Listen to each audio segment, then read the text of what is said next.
Welcome to the Kriya Yoga Podcast, a source of inspiration and actionable education for those inspired towards the goal of enlightenment through yogic meditation.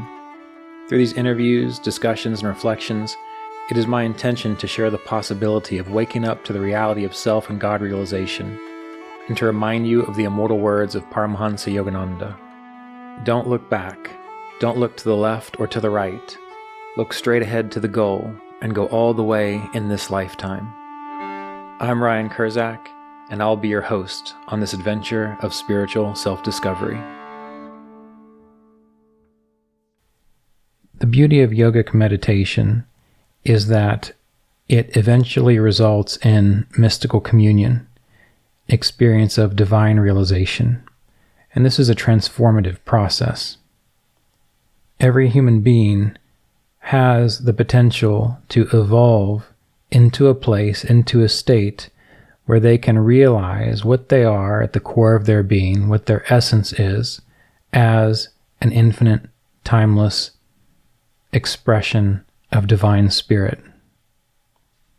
And the beauty of yoga is that it shows us how to do that. We've talked about this a lot on the podcast, in classes that we've offered on the Kriya Yoga online ashram. And so we're not going to spend a lot of time going into reviewing meditation techniques or reviewing yogic philosophy. You've got plenty of opportunity to review those things on your own. But what I do want to talk about today is something that I found very helpful for me to encourage that process of mystical communion, and the things that I found to be helpful to accelerate the realization of knowing and experiencing directly what you are as this infinite, timeless spirit. Now, when you begin practicing yogic meditation, or when you begin any spiritual path, you have an idea of what it is you want to know or what you want to experience. And most people begin meditation or they begin a spiritual path because they have an idea of what God is to them or what a divine experience is to them, and they want to walk towards that. They want to embrace that. They want to feel that and experience that in their lives. And that's an excellent start. As we begin this process, we need that initial concept or that initial idea and understanding. We need to be very clear on what that is. But then we also have to be willing to let go of those concepts as we gain knowledge, as we begin to actually see and experience what it is like to abide in a state of mystical communion, or what it is like to experience a sense of divine guidance and divinity within our lives. Because what we think it is isn't always what it's going to be, and usually it's not. I've talked about this before as well, so there shouldn't be anything new. But I do feel it's important to emphasize that however you imagine or perceive or have whatever your concept is of what a mystical communion would be like, or what a realization of divinity would be like, really explore that. Explore it in a way to where you are very clear on, if I was able to directly commune with, relate to divinity, this is how I would feel. This is how I imagine my life would be like. And I'd like to encourage you to take time, maybe even pause this recording and journal about that, and be as thorough as possible. Wonder to yourself, if I were in meditation and I was having a mystical experience, how would I feel? Feel the body. What would my body feel like? Ask that question and describe it. What would your mind be like? How would you be experiencing your mind? Would it be full of all the thoughts that you're used to having? Would it be still? Would it feel full and light? Consider this. And wonder, what would your heart feel like?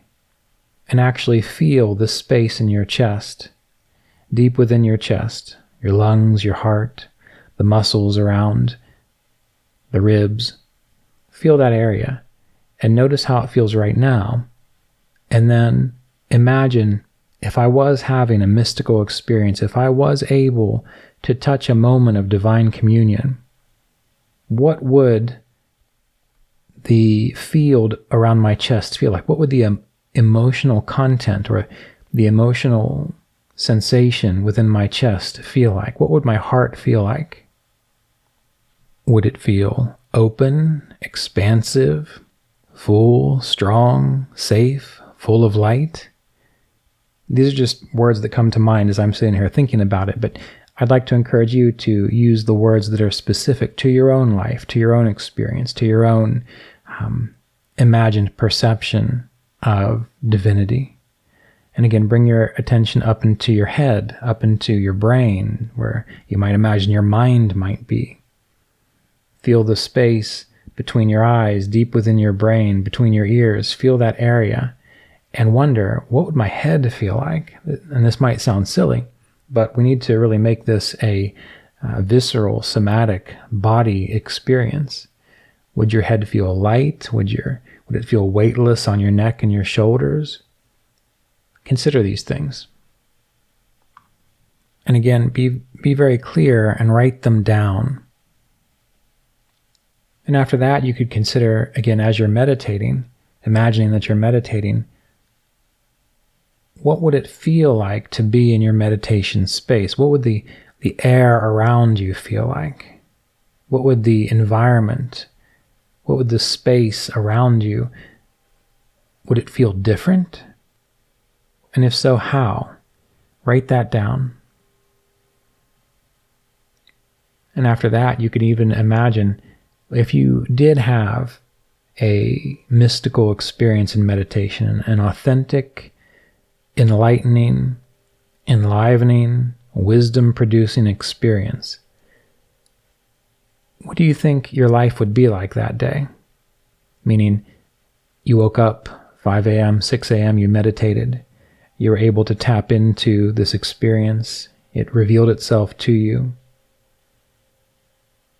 And then after you quit meditating and you got up and you went about your day, how do you imagine that you might behave?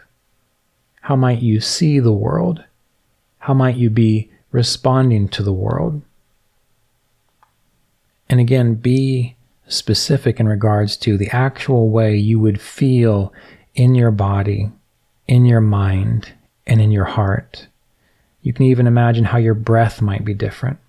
If you can imagine yourself going through the day after meditation and you've had a sense of divine communion, divine realization, wisdom producing insight, and you feel your breath now, would it be any different? Would it be slower? Would it be deeper? Would it be more full? Write this down. Use your imagination. Reflect on it. And you can even, if you like, you can refer back to information that you've read about cosmic conscious experience, or when people describe what it's like to abide in yogic samadhi or yogic oneness state. You can use other people's ideas. I prefer that you use your own, but it can be helpful, it can be inspiring to wonder about other people's experiences. And you can imagine that maybe that could be your experience too. So you can tap into the descriptions of others to help with this process. Now, once you've taken the time to really write this out and to be very specific about how you would feel, and the more detailed you can be, the better. Once you have that, before you go into meditation again, or even if you're just sitting quietly somewhere in nature or just in your study or meditation space, you don't have to necessarily be meditating, but meditation would be good. reflect upon, look at what you have written down, what you have imagined. And as you sit there, feel that, create that experience in your mind, and use your imagination to create that experience within your heart, within your body, as if it's happening right now. And bring your attention to your mind, to the space around your head and deep within your skull, the nervous system. If that was happening right now, feel that. And do the same thing with the space around you, the environment. And keep cycling through the experience. What a lot of yogis don't quite realize sometimes is that their field of consciousness, their chitta, responds and does essentially what you tell it to do. And it responds by habit, really. And so if you don't have the habit of focusing on this kind of experience, it's going to be hard, which means you might be able to kind of feel the openness and the safety within your heart for maybe a few seconds, but then the actual habit of worry or strain or tension comes back in because that habit is stronger. So as you go through this process, you want to be aware of the fact that it is recreating an experience within your chitta, within your consciousness, recreating a groove within your field of awareness. And in the beginning, those grooves are pretty shallow, which means it's sometimes hard for you to continue to focus on what you've chosen to focus on. But if you do this consistently, every day, it eventually gets easier and it becomes more natural. And then you find that you're able to actually settle into an experience that you've described, that you've imagined. Now, as I've gone through processes like this, I have to kind of recycle the experience, meaning if I sit down and engage in this and I feel my heart and I have my description of what my heart would feel like if I was having a mystical experience or a divine communion, I focus on that and then I move to my mind and then I move to my body and the space and location and so on. Sometimes I have to go back and then return to my heart again to focus on that. And then I return to what my mind would feel like. So I kind of recycle through the experience repeatedly as though I am painting a picture in a way. And at first I only have a little outline or a very faint sketch of what it is I'm trying to draw. But then I got to come back to it again to fill in the details. And then I come back to it again to add some more flourish and so on. So I keep coming back to the same places that I'm focusing on: the heart, the mind, the body, the environment. And if you can do this enough, eventually you will find that in a little while, everyone's different, so it'll depend on your own habitual state of your chitta or your consciousness. But in a little while, you'll start to recognize, oh, my heart can actually stay in this place of openness and clarity and strength and safety and expansiveness. And then maybe you have to spend a little more time focusing on the mind and the calmness and the insight and the intuition and the clarity of the mind. But as you keep coming back over it, in time, you find that when you sit down to meditate and you imagine or you contemplate this experience, you settle right into it. Now, is this an actual mystical experience? Some ways, but probably not. But what it's doing for you, this whole process is doing for you, is it's creating the receptivity to actually having a mystical experience or an experience of divine communion. In a way, it's like you're creating a receptacle in chitta, or you're creating the appropriate net of your consciousness to catch the experience. And so what some people find is that after doing this for a while, one day, all of a sudden, it happens on its own. You didn't even have to try. And then you find that as you conclude your meditation and go about your day, you actually do behave and feel and respond to the world in the ways that you imagine, and sometimes even better. And then what's fascinating is after this happens, you need to update your journal or update your idea of the experience, because once you've actually caught the thing, or it's been revealed to you, it's probably a better way to look at it, you're going to find that it wasn't quite exactly how you imagined it. And so you need to remember, well, what did I actually feel like? How was my breath? How was my sense of interaction with humanity after that? So you adjust the experience and you write it down as intimately as you can, because now you've actually had the experience. And now you can use your gift of memory to encourage the process. So you return back to your meditation, and you might not experience this immediately, but you return back to your meditation, and now you remember what it was like to have that glimpse of divine communion. You remember what it was like to catch that moment of self-realization, and in a way you recreate it within your body, you remember it within your body. Maybe you had good experiences as a child with a grandparent, and maybe the grandparent made you your favorite food. Well, if you want, you can actually think back to how did you feel in the presence of this grandparent. You can remember it. You can remember how your heart felt.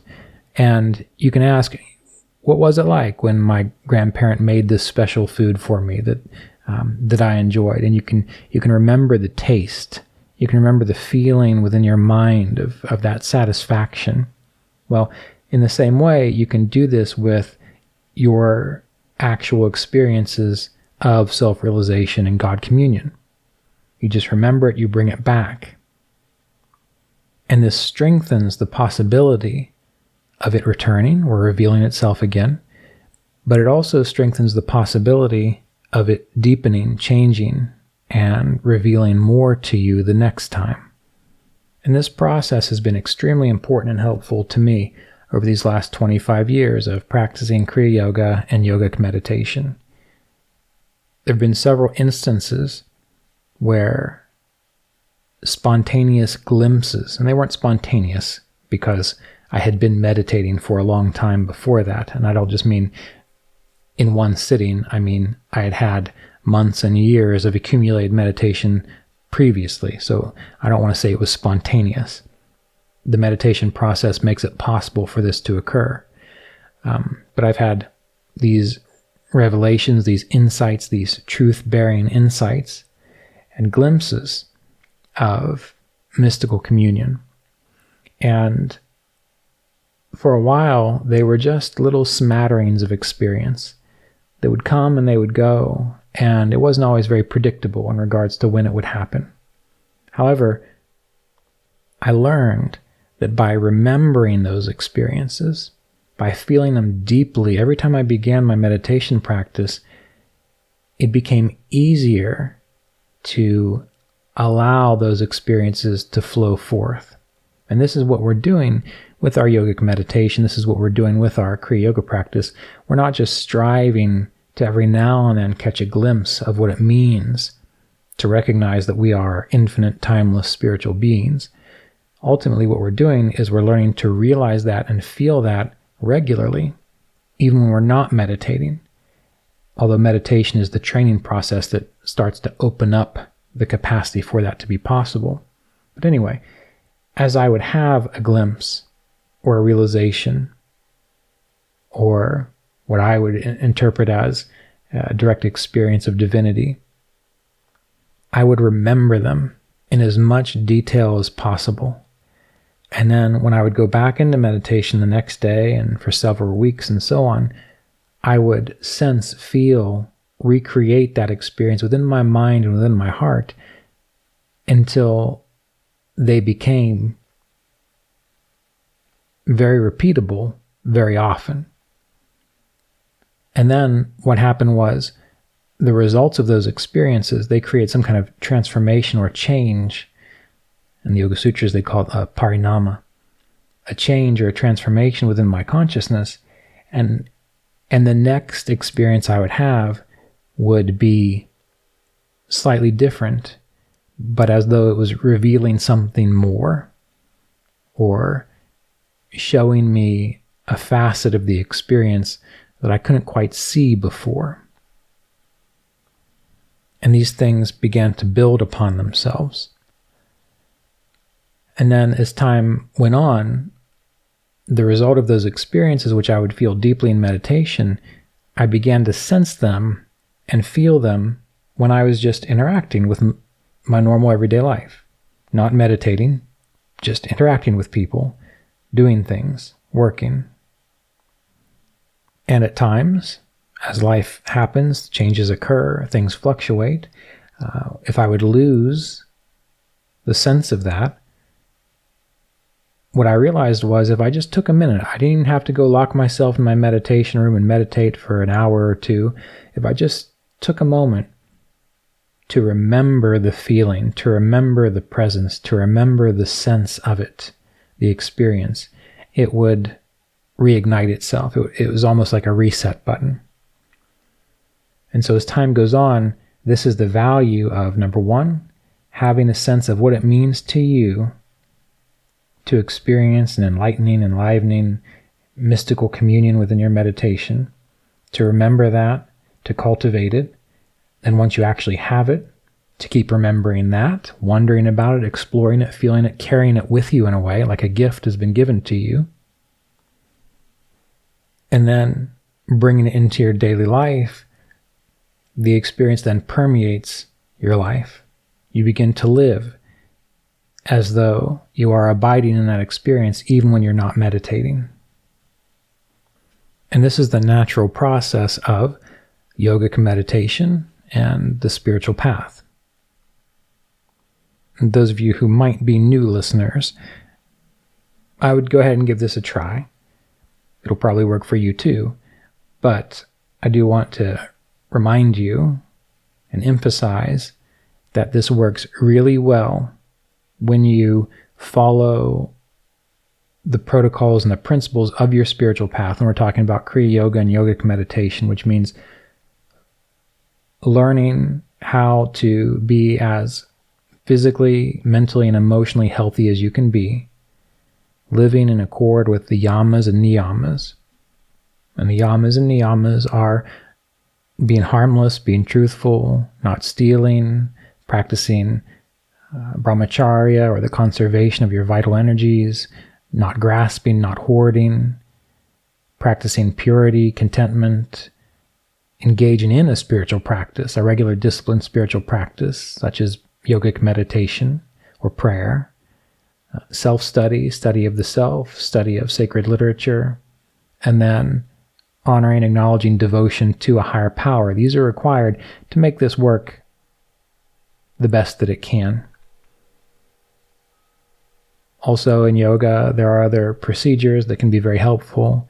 For example, beginning a meditation practice with pranayama can naturally calm the mind and calm the emotions, which make it easier for you to focus on that which you want to focus on.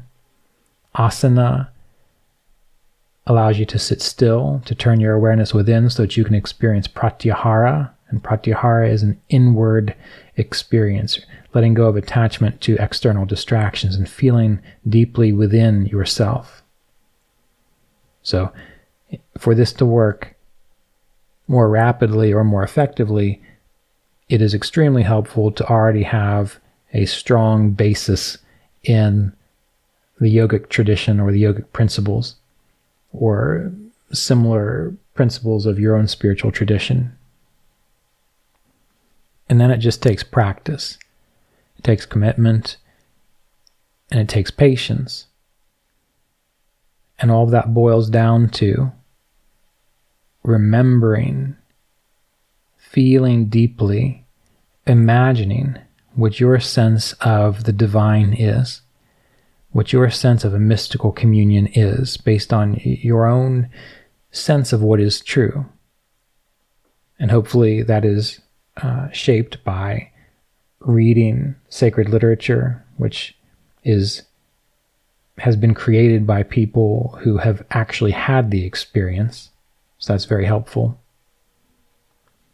And then every day, taking time to cultivate that, to feel that, to create the receptacle for it to reveal itself into your life, and then living from that.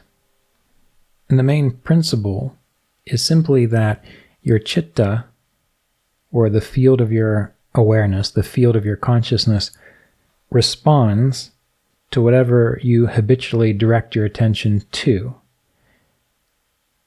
The difference between everyone else and someone who is able to have a mystical experience is that the person who can have the mystical experience uses their life and uses the power of attention to direct chitta towards those processes, those ideas, those feelings, those expectations, which will reveal a mystical experience. And this is why faith is mentioned as a very important thing, even in yogic traditions. When you have the faith, the expectation, the trust, that if you walk in a certain direction, that you will experience divine illumination, if that is real within you, if you can feel it within your heart, within your mind, within your being, you will, if you allow yourself to go through the necessary changes, to be led, you will experience that state. Now, I mentioned that you might have to be able to go through the changes and the processes that lead to it. Well, you might notice that sometimes if you want to do something, if you've never done it before, you have to change how you think about life, how you perceive things. And this is true for our spiritual path as well. So it might be that if you try this and you get frustrated or you don't quite feel that it works as well as you expect, your first step could be to actually look at your capacity for faith and to look at whether you truly believe it's possible to experience the clarity of enlightenment, whether it's possible to experience the clarity of divine revelation or mystical communion. And if you don't, you've got to work that out first. And you can probably even use the same process of, if you don't feel that it's possible, instead you can take some time to reflect upon, well, all right, let's just put aside my doubt, let's put aside my skepticism for a little bit, and let's open up some time and some space here to actually imagine, if it were possible, if I really did feel it were possible, how would I think differently? How would I behave differently? What would I do differently in my life and in my spiritual practice? And even if this is all that you did once a day for 10 to 15 minutes a day, eventually you would change. Eventually your consciousness would, your field of awareness, your field of consciousness would shift.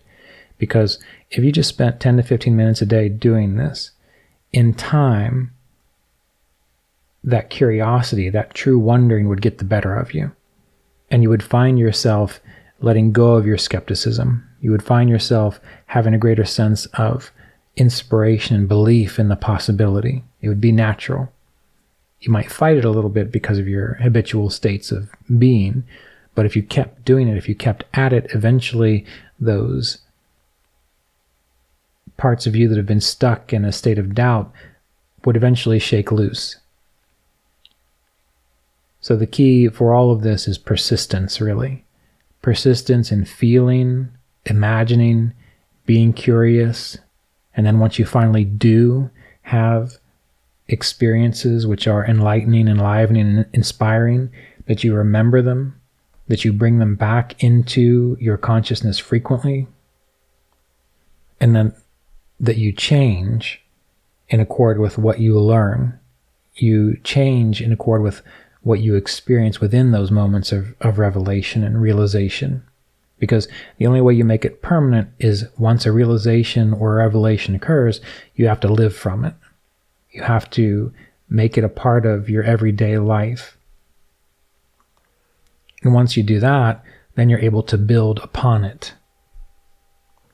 And this is the gradual progression of spiritual awakening, of focus, attention, discipline, then having actual experience, which is transformational, living from that transformation, living from that experience, and then repeating the process. And step by step, stage by stage, more and more is revealed to you. And as the years go by, as your life continues, you become eventually a self-realized human being who is able to rather frequently experience a mystical communion or divine realization within their meditations. And that's really a beautiful place to be.